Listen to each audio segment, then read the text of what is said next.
On this episode of Jay's Speed Shop, I'm going to get you caught up on what's going on with Sylvester. We've had some pretty major setbacks and some changes and improvements. Check it out.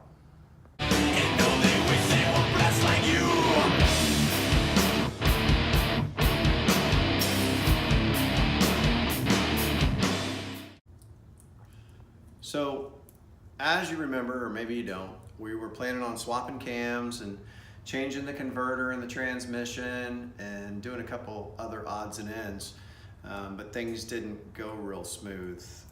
We had some pretty big setbacks, but we got the motor out, which you can see right here.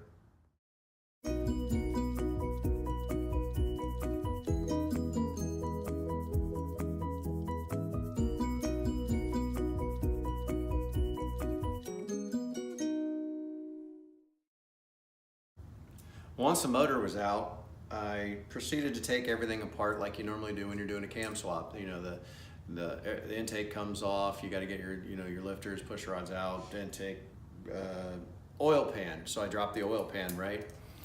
And I'm thinking this is going to be pretty painless, pretty easy. We'll swap the cam. Well, I found something in the oil pan. This. Do you know what that is? That is two pieces of either one piston skirt, I never even looked, I was so bummed, or two piston skirts that were laying in the bottom of the oil pan. So obviously I couldn't run that. I thought that I'd heard a little like kind of knock rattle, kind of like detonation sound in that motor, but apparently this is probably what it was. There's a cracked piston or two.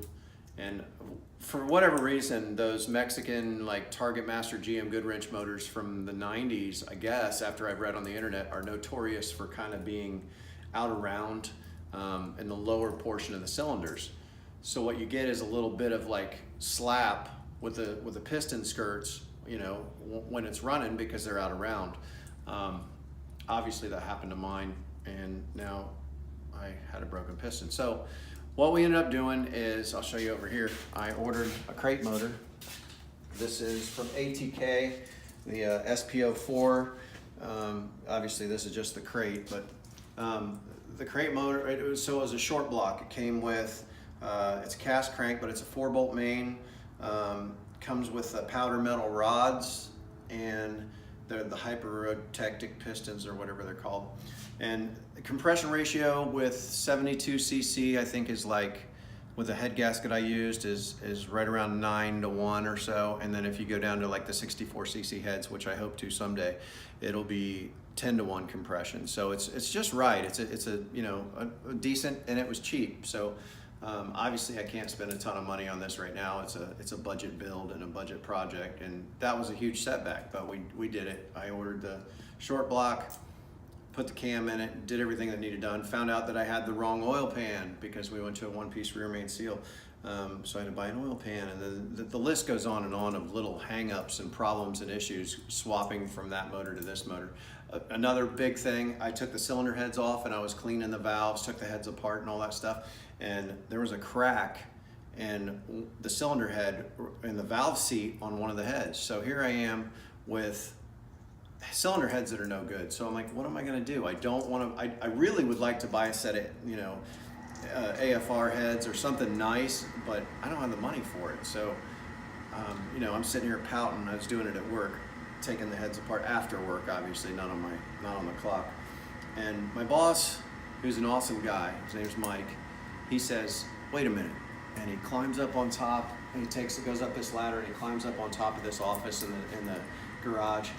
And sure enough, he's got, I don't know how old they were, 20 years old or what, but he's got a set of 194 valve heads, just like what I had before, that had been redone, totally gone over, new valve job, all that kind of stuff, and they were just sitting in bags that he had stored forever. He's like, you can have them. I'm like, well, I gotta pay some. He's like, no, just take them, at least somebody's using them. So, did that, I got the heads. So put it all together, I'll show you too. Put it all together, got it dropped in. Actually, we dropped the motor in, and you're gonna see it right now.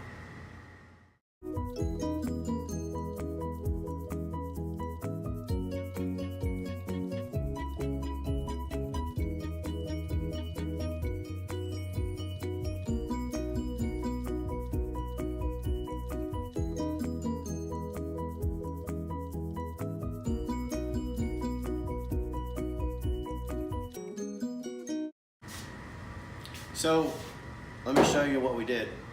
A lot of cleaning, a lot of repainting, some new parts, not a lot. I did the header, I wrapped the headers, I'll just show you. It'd probably be better if I show you.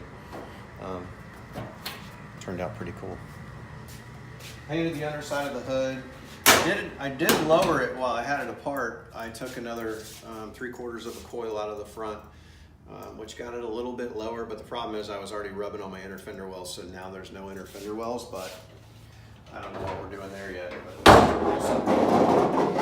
So this is the new short block, the heads from Mike. Justin sandblasted the intake and everything's painted. I changed over here on the firewall, that the heater box used to be real big and bulky with the AC, but we redid that. The headers I wrapped. You can see on the side there, the headers are all wrapped. We did that. That stuff is terrible. It makes you itch like crazy. I won't ever do another set of those. That was terrible. But it's got a new radiator. If you come over here, you can see we did a Champion radiator from Jags, and then the stainless overflow, which turned out pretty cool. You know, just cleaned everything up and repainted things and redid some wiring. Repainted the underside of the hood, which you can see turned out pretty good. So the engine compartment's kind of like the diamond in the rough, and I'm pretty happy with it. It runs pretty awesome. I got a short video clip of it running. This was right after we broke in the cam and first time I idled it down. Check it out.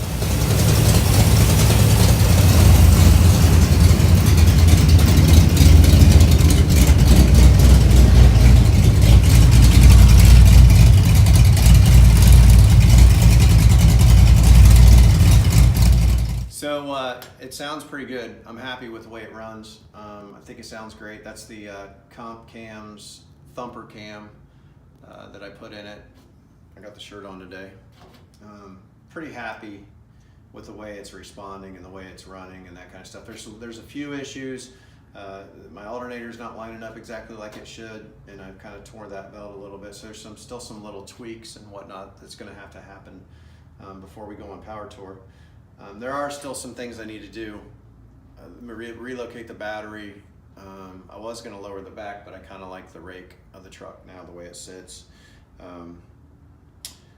I think that there's, the gas tank. I'm going to be putting the gas tank from the Blazer in between the bed rails and getting rid of the side tank and that kind of stuff. But hopefully I can get all this stuff done before then. I have to, even if I have some sleepless nights. So one thing that kind of screwed me up and set me back again, and I'm not real happy about, is I had a 2800 stall or 3000 and a 10-inch converter that I got from Summit, and that went in.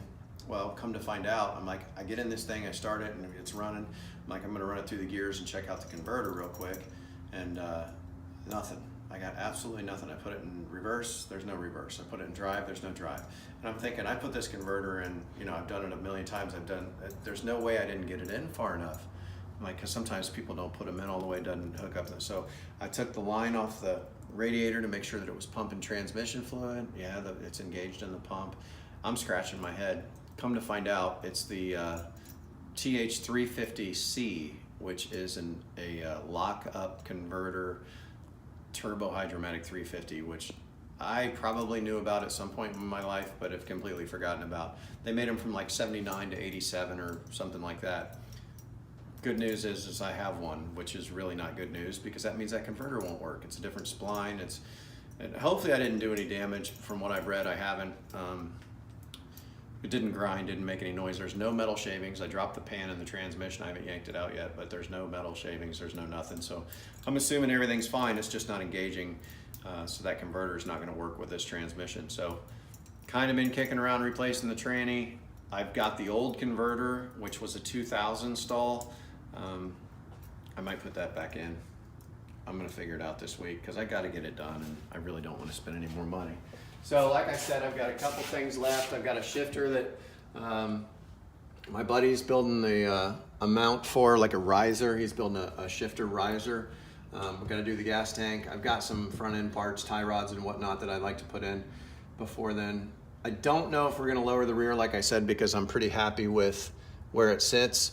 Got to relocate the battery that's going in the bed, which also will have the master on off that'll be on the back of the truck as well.